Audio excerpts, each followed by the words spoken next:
Chapter 7: The Power of Habits. The power of habits is not to be underestimated. A mature understanding of habits and how to use them is fundamental to becoming a fully whole and integrated human being. Because your habits are the primary determinant of who you are and who you become. Repetition of the same thought or action develops into a habit, which, repeated frequently enough, becomes an automatic reflex. Vincent Norman Peale. What you do every day will change who you are. The issue is that most people have poor habits which they complete every day without thinking about them. Your habits will help you to correct some of your subconscious tendencies. The subconscious. Consider that half of all of your daily activities are automatic. You do not put any conscious awareness into them. Habits are a way for our brains to conserve energy over time, and they are vital to our functioning.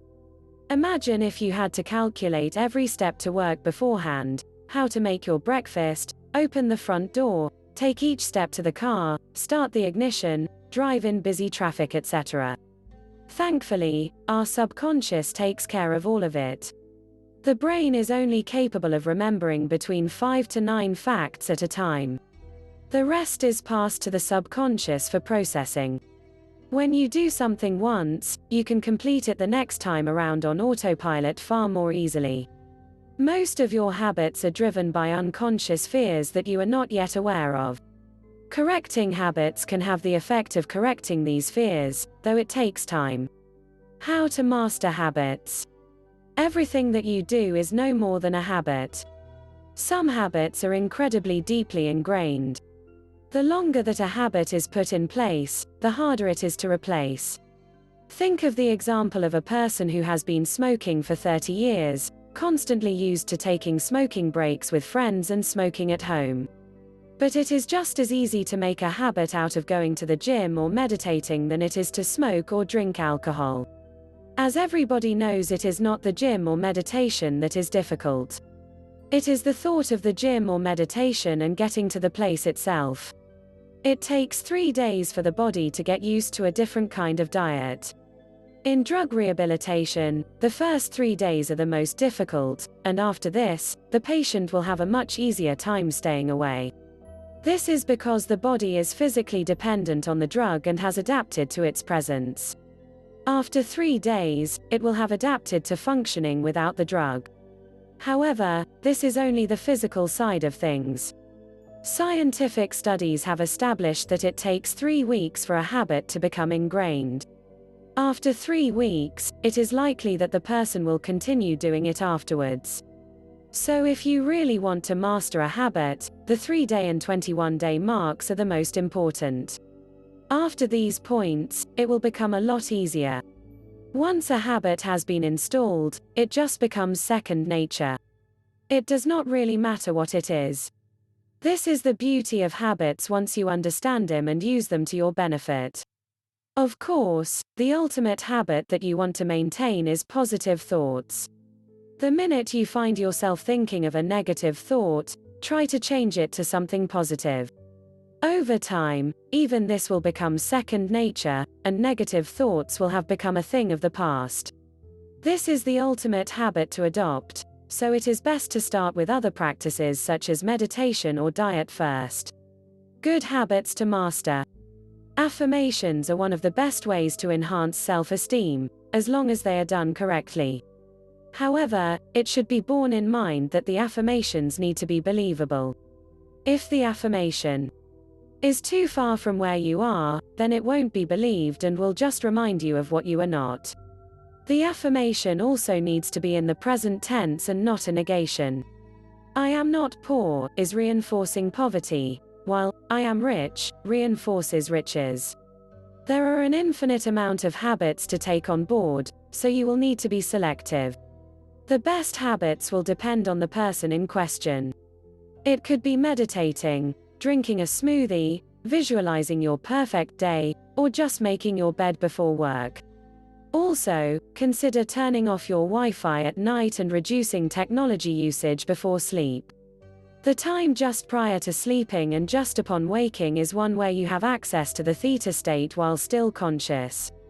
If you can try to manifest a positive emotion in these states, your day and night will run much more smoothly. Lucid dreaming is another modality which can help you get what you want. The morning is the best time to complete a task or engage in a positive habit. Studies have demonstrated that willpower is highest in the morning and tends to wane as the day goes on.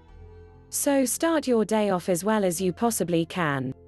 The worst thing that you can do is roll out of bed, look at your emails, shower, grab a slice of toast, and head to work.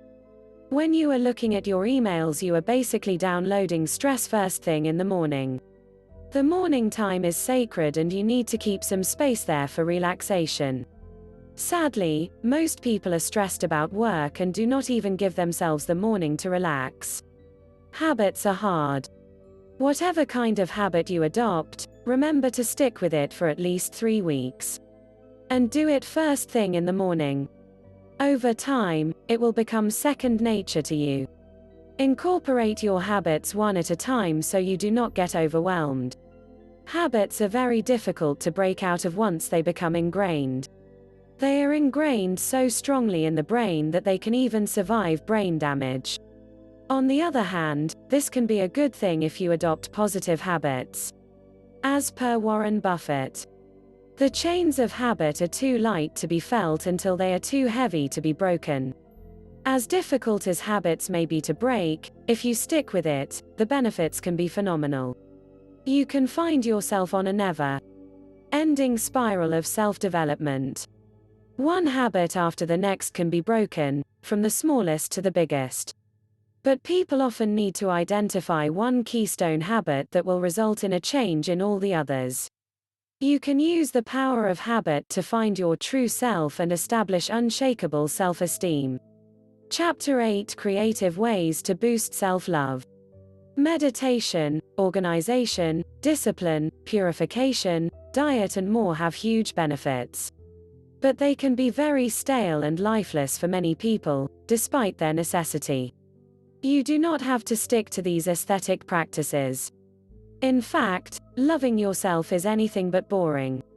It should be the most enjoyable journey of a lifetime. Because you are literally doing things that make you happy at intensity. Creativity and imagination. Creativity is a means of accessing parts of you that have lain dormant due to societal conventions. As stated in the beginning, we shut down our creative, spiritual, emotional and physical centers due to the pressure to conform. The challenge lies in opening up these faculties at a later stage. The hallmarks of self-love are authenticity and originality. Creativity can only come from inside of you. But most of our society consists of copycats. People copy each other all the time. Think of the number of online ebooks on how to make money online. The same old advice repeated and sold over and over and over. It is not possible to make money online by simply taking another person's formula and repeating it. You need to be original to be truly successful. This is why you should stay away from prescripted formulas for success. Even if they genuinely worked for the original creator, they will not work for you because they are not your creation. This is an important point. Creative practices. One of the biggest and most powerful ways to boost self-love is to go on a wild trip. Do something that you have never done before. Better yet, do something that is far outside of your comfort zone, like quit your job and travel the world. It is guaranteed to open up previously inaccessible avenues of thought and emotion that you never knew you had. There could be little more disappointing than traveling down the same road with a few variations along the line within the same corporation. Wages increases and another title are immensely boring to people who are living their true lives. They are typically no more than abstractions that people use to content themselves with very unsatisfying lives. There are a variety of ways to improve the imagination. Bear in mind that it is an ongoing and never-ending process, but one that gets more satisfying as time goes by. The best practices include creative writing, art, martial arts, dancing, singing, cooking, Travel.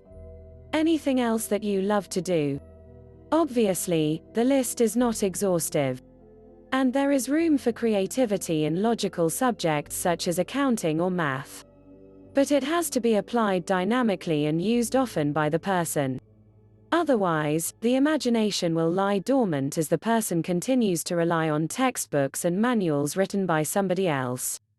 The way to enhance creativity lies in persistence. If you are painting, then you need to try and paint a painting every single day. You will have certain insights and eureka moments now and again, but you cannot tell when they are going to happen. Regardless of what creative activity you are doing, you need to engage in it every day. Creativity can also help to unroot subconscious tendencies. For example, characters in a story or images in a painting are reflected in the inner psyche. While you may not be able to discuss such things in public, they can be expressed through creative means. The intuition. The intuition is an incredibly underappreciated aspect of every individual. It holds the answer to every question and needs to be relied upon. The intuitive faculties have to be developed over time. They largely evolve when a person detaches from the rational processes associated with strenuous mental thought. However, the mind is very limited and can only process a small amount of information. Intuition, creativity, and imagination are very tightly linked. The processes that you can use to increase creativity are the same ones that you can use to increase your intuitive power. Intuition is your biggest friend when it comes to making life choices. There are thousands of ways to increase self-love, but only a few will be perfect for you at a specific time. And it is a lot easier than people make it out. If there is anything that really stands out and that you think would work, go for it. Don't dismiss your desires and goals as irrelevant. They are the single greatest signposts that you have. Above all, find something that you love to do and be creative in doing it. This is your true self and this is empowering. If you love yourself, give yourself the gift of doing what you love 24/7 without caring what other people think of you. It is the pinnacle of human achievement to be uniquely you without input from anyone else. Conclusion. Finding out who you really are and generating self-love for yourself is the most rewarding experience that you can have. The spiritual term is self-realization and is beyond the understanding of those who have not experienced it. Yet some are closer than others and will exhibit higher levels of self-esteem. After all, confidence is simply being more aligned with who you really are. The people who try to be something they are not are the ones who are underconfident.